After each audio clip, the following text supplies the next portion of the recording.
There are homes where the heaviness begins before anyone can name it. A silence that tightens the air. A shadow that lingers even when the lights are on. A pressure at the doorway, as if something unseen keeps touching the threshold. Father Gabriele Amorth spoke often of this quiet erosion of peace. Not dramatic, not explosive. Just a slow dimming of the grace a family once felt. Many people live with it for years. A restless night, an empty ache, a sudden tension that rises without cause. And they wonder why the peace of Christ seems to slip from their home one room at a time. If you have ever sensed even a trace of that struggle, your comment today is your first act of faith. Type this prayer, short and clear. Lord, guard my home with sacred grace. Your words matter, because a spoken prayer opens the heart before we open the home. And now, to understand what Father Amorth revealed, we must begin where every battle enters and every blessing arrives. The first place is closer to you than you may realize. The first place is the front threshold. Some burdens slip into a home before a single voice speaks. A tightening in the chest, a strange heaviness at the door.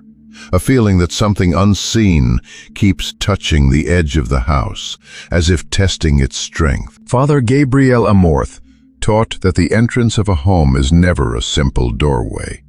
It is the first line of peace, the first place where grace arrives, and the first space where darkness tries to disturb what God intends to protect. He often encountered families who felt unsettled without knowing why. They noticed visitors pausing the moment they crossed the threshold. They sensed tension rising right as they stepped inside. They felt an invisible pressure, as if the home itself was bracing against something. Father Amorth believed this was no coincidence. He called the doorway the mouth of the house. Whatever enters there feeds the spirit of every room. If the entrance is guarded, the entire home strengthens. If it is left unattended, the unrest spreads quietly until it shapes daily life. This is why blessed salt carries such meaning here. Not as a charm, not as superstition, but as a sign that the family claims this space for Christ. A small amount placed in the upper corners, inside, or beneath the doormat where no one sees but God receives the intention, becomes a shield of grace. Pray with calm conviction. Ask the Lord to cleanse this gateway. Ask Him to stop whatever wounds. Ask Him to welcome what heals. When the threshold is reclaimed, the whole house feels it. A gentler atmosphere, a steadier peace, a lightness that whispers that Christ has entered first. And from this guarded entrance, our attention turns to the most personal room of all. The place where a heart surrenders its defenses each night. Why does the night reveal what the day hides? The second place is the primary bedroom. There are hours when a person is most exposed. Not in public, not in conversation, but in the dim silence when the body surrenders and the mind loosens its grip. Father Gabriele Amorth often noted that many hidden battles surface during the night.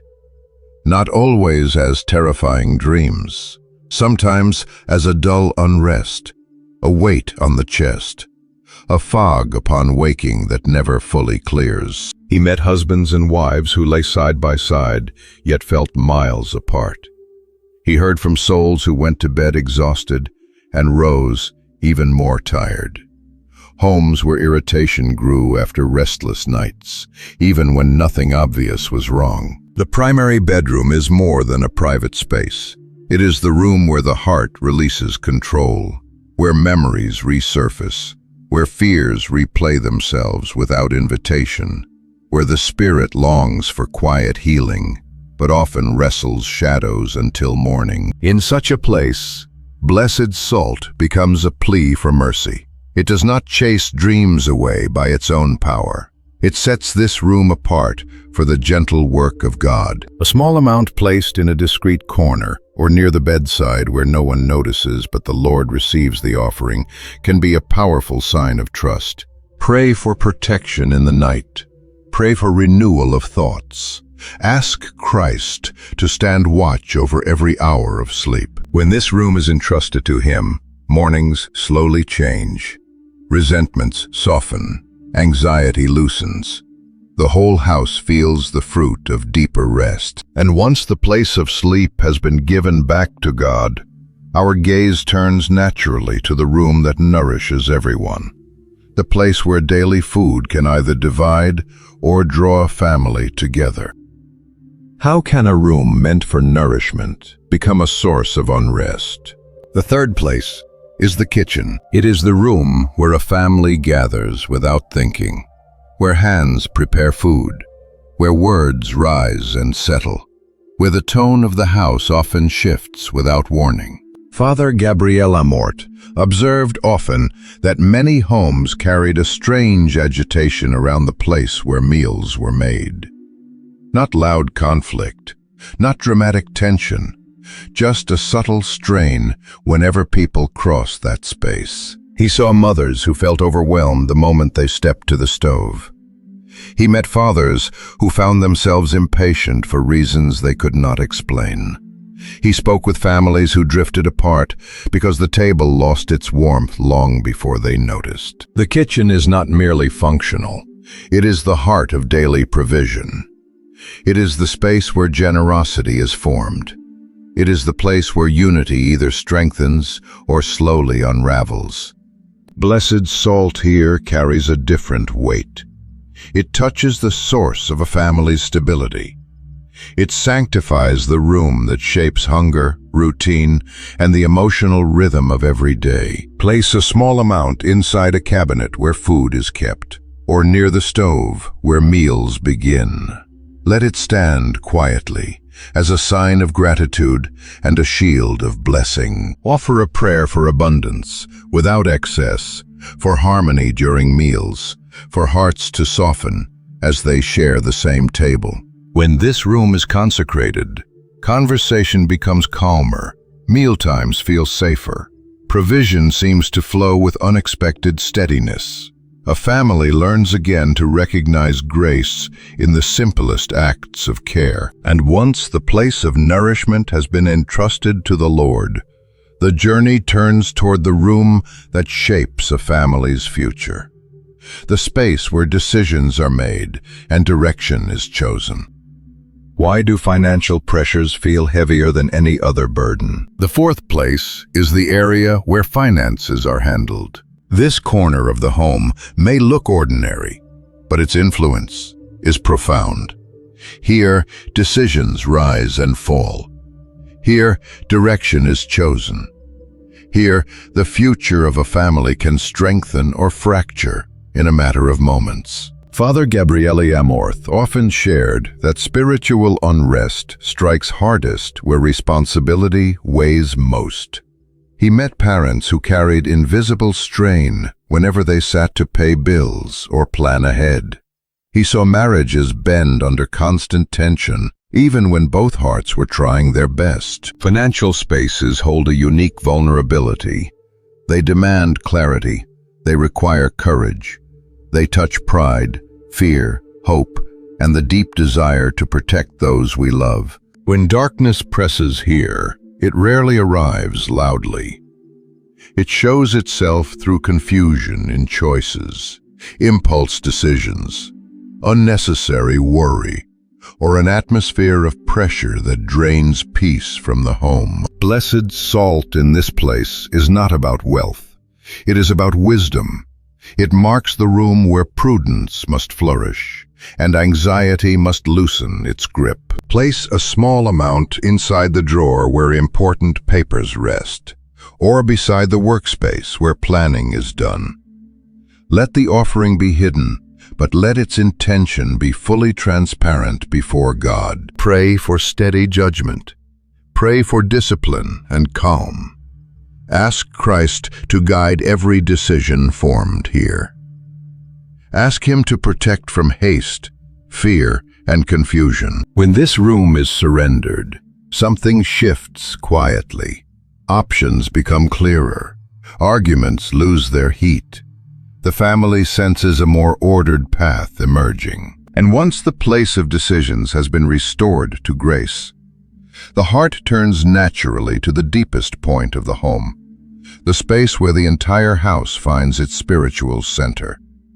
What if the deepest wounds of a home begin at its very center? The fifth place is the heart of the house. Every dwelling, whether large or modest, carries a point where its unseen currents meet, where the atmosphere thickens, where the tone of the home is shaped without words. Father Gabriele Amorth spoke often of this hidden center. He called it the silent core, from which peace flows outward or fades inward. He encountered families who could not explain why conflict returned, even after earnest prayers. Homes where fatigue lingered, where joy dimmed, where the entire space felt unsettled despite sincere effort. He would search quietly for that inner point. Sometimes a hallway, sometimes a living room, sometimes a simple place where footsteps crossed most often. When the center is left vulnerable, the whole home weakens. Arguments spread faster, discouragement settles deeper, blessings struggle to take root. But when the center is reclaimed, the shift is unmistakable. Voices soften, grace thickens, hope breathes again. Place a small amount of blessed salt in a discreet location at this central point, not on display, not as decoration, but as a quiet declaration that Christ reigns over every movement within these walls. Offer a prayer with slow intention. Ask the Lord to enthrone His peace here. Ask Him to guard this space from every distortion. Ask Him to send grace to every room, every conversation, every burden carried within the home. When the center is consecrated, the entire household feels it. A steadier spirit, a cleaner atmosphere, a warmth that lingers long after the prayer ends. From this sacred point, the home becomes a place of renewal, not depletion. A place of blessing, not strain. A place where God's presence is recognized even in ordinary hours. And with the heart restored, there remains one more truth Father Amorth insisted upon: the conditions the soul must keep if this grace is to endure. What keeps grace alive once it enters a home? Father Gabriele Amorth taught that protection endures only when the heart cooperates. The first condition is daily communion with God. Short prayers, steady gratitude. A home cannot hold peace without voices that seek Him. The second condition is integrity in every choice. Grace falters where dishonesty grows. The third condition is generosity of spirit. Blessing expands when the hand opens. And when these three silently shape a household, the signs of renewal begin to appear. How do you know when the Lord has begun to restore a home? The first sign is a quiet lightness in the air. Tension fades. Conversations settle. The atmosphere no longer feels heavy. The second sign is a calm clarity of mind. Decisions come easier. Fear loosens its grip. The third sign is a renewed unity. Small kindness returns. Hearts lean toward one another without force. And when these signs appear, the soul understands that God is already at work far deeper than the eyes can see. When grace begins to move through the rooms of a home, something sacred awakens. Not suddenly, not loudly, but with a quiet strength that reshapes the heart from the inside out. Father Gabriele Amorth often reminded that God restores gently yet completely, and a household touched by Him will never remain the same. If these truths have stirred something within you, let your prayer continue beyond this moment. Share below a simple line your heart can carry. Lord, keep my home in your peace. Your words strengthen others.